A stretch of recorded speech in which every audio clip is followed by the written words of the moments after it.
Thân chào cả nhà, không nên xem chùa đâu đó. Nhớ đăng ký, like, comment để ủng hộ tin nha. Tôi là người từ thiện, chuyên làm một số ngày lễ đến nhà cho chó ăn.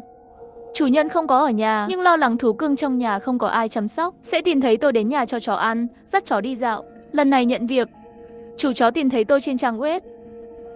Tôi không muốn nhận, bởi vì 1 tháng trước, ngày Quốc Khánh đến nhà cho chó ăn đã đầy rồi. Hơn nữa, yêu cầu của chủ chó rất nghiêm khắc, cần tôi ở nhà anh ấy ngày Quốc Khánh để chăm sóc chó cả ngày. Tôi muốn nói không, nhưng anh ta trực tiếp đưa ra mức giá cao 7 ngày là 10.000, thậm chí còn gọi cho tôi một khoản tiền đặt cọc 5.000. Chủ chó nói tiền cũng dễ nói. Nếu bạn có thể chăm sóc con chó của tôi thoải mái là được. Con chó nhà tôi kim quý, cả ngày đều cần người chăm sóc. Cơm phải ăn từng miếng một, còn phải ôm dỗ ngủ. Vì vậy, bạn cần phải ở lại nhà tôi. Đối mặt với 10.000, tôi vẫn thỏa hiệp. Đến nhà chủ chó, hóa ra con chó của anh ta là một con Alaskan khổng lồ, đứng lên có thể cao mấy cái đâu. Đối mặt với một con chó lớn như vậy, vẫn hơi sợ. Nhưng may mắn thay, con Alaskan này có tính cách tốt. Tôi tới đây, vội vàng đi lên và vòng quanh tôi, vẫn không ngừng liếm lòng bàn tay tôi. Tôi làm cơm chó theo yêu cầu của chủ chó, cho nó ăn từng miếng một. Cho ăn xong còn phải ôm nó dỗ ngủ. Sau khi Alaskan đi ngủ, tôi xoay quanh nhà. Không có gì. Tôi đến cửa lần này, chuyện cho chó ăn gửi đến nhà sản xuất. Trong nhóm không lâu nhưng tin nhắn điện thoại di động không ngừng đổ chuông. Tôi mở ra xem 7 ngày mồng 10.000 đồng. Làm sao có thể thái quá như vậy? Tôi một ngày mới 20, nếu chủ nhà này cần đến nhà nấu cơm, bạn có thể giới thiệu cho tôi không? 7 ngày mồng 10.000, tôi không tin. Thật sự ủng hộ Lục Cung sao? Bạn sợ không phải còn muốn cùng chủ nhân làm chuyện khác sao? Sao còn tấn công cá nhân? Tôi hơi tức giận, vừa muốn chửi trong nhóm, nhưng ngay sau đó, một người khác trong nhóm liên tục nhắc đến tôi, gửi liên tiếp mấy tin nhắn.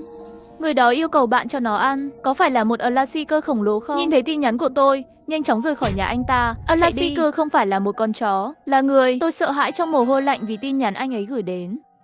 Tôi quay đầu nhìn thoáng qua Alaskan vừa mới ngủ, cơ thể phập phồng đều theo hơi thở. Làm sao chó có thể là người? Không đợi tôi trả lời, trong nhóm thì có người bàn tán xôn xao. Đêm rồi đừng dọa người, được không? Mở miệng ra, tôi thấy bạn không ăn được nho, nói nho chua đó. Chị ơi, đừng nghe anh ta nói nhảm. 7 ngày làm việc 10.000, ai mà không muốn. Anh ta muốn làm bạn sợ và tự đi lấy đơn hàng. Người hiện tại, rất nhiều mưu mô, tôi thấy cũng vậy. 7 ngày 10.000 công việc bán thời gian ai không muốn. Chỉ muốn làm tôi sợ thôi. Tự mình nhận công việc này thôi. Tôi cũng trả lời trong nhóm, tiết kiệm sức lực đi. Có tâm cơ này không bằng đi tìm việc làm nhiều hơn. Đừng nghĩ nữa, chủ nhân đã gửi tiền cho tôi rồi. Không thể đổi người được. Sau đó tôi tắt điện thoại và chuẩn bị đi ngủ trong phòng khách. Nhà của chủ chó sống ở ngoại ông, rất xa thành phố. Tôi lái xe đến đây mất 3 tiếng. Để chăm sóc tốt hơn cho chó, tôi đã hứa với chủ nhân là sẽ ở lại nhà hắn. Quay lại phòng khách, tôi nằm trên giường chơi điện thoại. Buồn ngủ. Tay trượt, điện thoại rơi xuống gầm giường. Tôi sờ tay xuống nhặt điện thoại di động. Dưới gầm giường, chạm vào một cái gì đó có lông. Trái tim tôi căng thẳng, có phải là Alaskan vào không? Không, tôi đã đóng cửa khi vào nhà.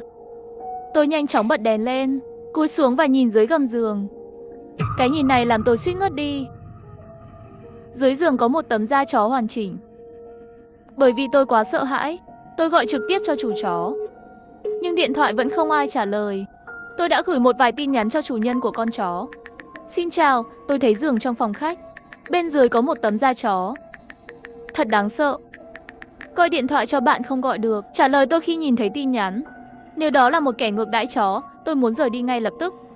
Nếu không trả lại, tôi sẽ trả lại tiền đặt cọc cho bạn. Tôi đi đây. Ngay khi tôi chuẩn bị hoàn lại tiền và rời đi ngay lập tức, chủ chó đã trả lời tin nhắn của tôi. Xin lỗi. Tôi mới thấy tin nhắn.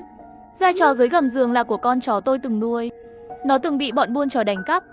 Khi tôi đến nơi, chỉ còn lại một tấm da. Tôi đã rất đau lòng khi đưa nó về nhà. Giống như nó luôn ở bên cạnh tôi. Cũng may là báo động giả, hóa ra là một câu chuyện buồn. Tôi cũng hiểu lầm chủ nhân của con chó. Tôi xin lỗi. Cũng an ủi vài câu.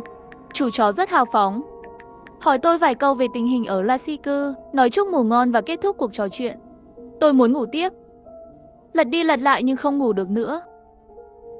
Nghĩ đến một tấm da chó dưới gầm giường, tôi vẫn cảm thấy nổi da gà trong lòng. Thế là tôi ôm chăn đi vào phòng khách ngủ. Dưới ánh trăng mờ, tôi nằm trên sofa, ngay khi tôi sắp ngủ say, nhưng bị đánh thức bởi một tiếng động nhỏ, như tiếng người nhai. Tiếng động phát ra từ nhà bếp. Tôi ngồi dậy và nhìn vào bếp. Có một bóng đen đang rung chuyển. Không có ai ở đây ngoài tôi và một con chó. Chỉ có một khả năng, trong nhà có người. Thần kinh tôi bỗng nhiên căng lên. Trong một biệt thự lớn ngoài trời, chỉ có tôi và một con chó bị người diệt khẩu dễ dàng. Tôi muốn rút điện thoại ra và gọi cảnh sát trước, nhưng lại phát hiện điện thoại bị mình để ở trong phòng khách. Nếu muốn lấy điện thoại thì phải đi qua nhà bếp. Không có cách nào, tôi chỉ có thể cầm con dao hoa quả trên bàn trà trước, bóp tay và chân đi về phía nhà bếp. Cái bóng trong bếp trong tủ lạnh, đang ăn thức ăn trong tủ lạnh, chỉ là một tên trộm đói bụng. Tôi thở phào nhẹ nhõm, chuẩn bị lặng lẽ trở về phòng khách lấy điện thoại báo cảnh sát, nhưng không ngờ bóng đen lại lùi lại một bước. Bằng ánh sáng từ tủ lạnh, bây giờ tôi mới nhìn rõ toàn bộ hình ảnh của bóng đen. Một con Alasika khổng lồ, không phải người mặc da chó Alasika. Hắn đang ngậm thịt sống từ tủ lạnh trong miệng. Miệng đầy máu, mắt nhìn chằm chằm vào tôi. Tôi hét lên. Tiếng động làm kinh động con quái vật đang lục tủ lạnh. Hắn đang tiến về phía tôi, mạnh lên. Tôi bị hắn đánh ngã xuống đất, phía sau đầu rơi xuống sàn nhà. Ngay sau đó tôi cảm thấy một cơn đau dữ dội ở phía sau đầu. Sau đó là màu đen trước mắt. Ngay khi tôi nghĩ mình sẽ bị giết bởi một con quái vật, trên mặt lại truyền đến một cảm giác ẩm ướt và dính. Tôi cố gắng vỗ đầu, mở mắt ra. Con Alasika khổng lồ đó, nó ở trên người tôi, đang liếm mặt tôi. Tôi sợ đến nỗi vội vàng lùi lại, nhìn rõ con quái vật trước mắt. Hóa ra là Alasika. Có phải vì tôi không bật đèn và bị ảo giác không? Nó phớt lờ tôi, tự mình đi đến nhà chó. Sau đó điện thoại của tôi nhắc nhở âm thanh nổi lên.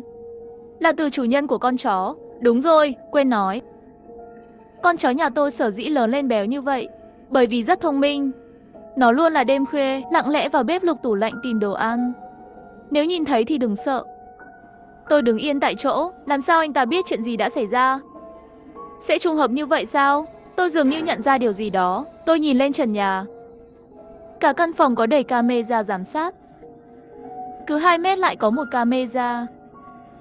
Thì ra tôi đã ở dưới sự giám sát của chủ chó cả ngày. Đột nhiên trong lòng tôi dâng lên một cảm giác sợ hãi.